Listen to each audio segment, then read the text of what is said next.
Tucker came to interview Huckabee, didn't leave the airport. I'm a journalist. I'm just asking questions. Nope. You just keep on coming out with crazier stuff. How come some people seem to be immune to facts? 9/11 was the Mossad. Forget the Islamic terrorists whose names we know. The Holocaust didn't really happen the way the German government admits that it happened, etc. What is wrong with these people? I'd like to share 2 lessons I learned from my great teacher, Rabbi Aaron Soloveitchik. In a charming passage, the Talmud notes that the Hebrew word for truth, emet, is flat across the bottom, but all of the letters in sheker, falsehood, are skewed and uneven. So the rabbis comment that truth has legs and can stand, while lies don't and can't.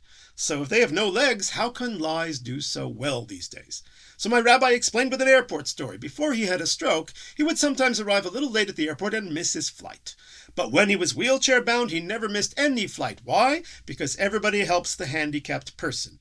And lies are handicapped persons, no legs, and that's how they succeed, because everybody pushes them along and repeats them and repeats them. A second lesson he taught was about how to make decisions. The Torah describes a 3-step process. First is wisdom. That's the stuff in the books, the established facts. Then use understanding, which means taking those facts and applying them to unclear situations. And only last is knowing, coming to a final decision based on common sense.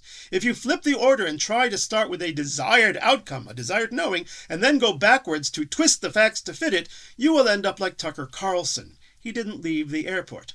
Even before he arrived, he had been invited by the leader of the Christian Aramaic community in Israel to come and visit the holy sites and meet Christians of Israel in their homes and hear their stories. I'd love that.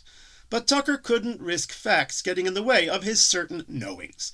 Do not go and learn, otherwise your conscience is going to give you trouble. You'll have to give up your favorite pastime of hating on Israel and the Jews. If he was a real journalist, he would say, I erase my preconceived notions and will let the facts guide me, and leave the airport instead of ignoring the offer. We all need this process. We need to know that just because a lot of people say something like genocide, that doesn't make it grow legs and become true. Get out of the airport, get the facts. Then you won't have to fear your conscience or being called a fool.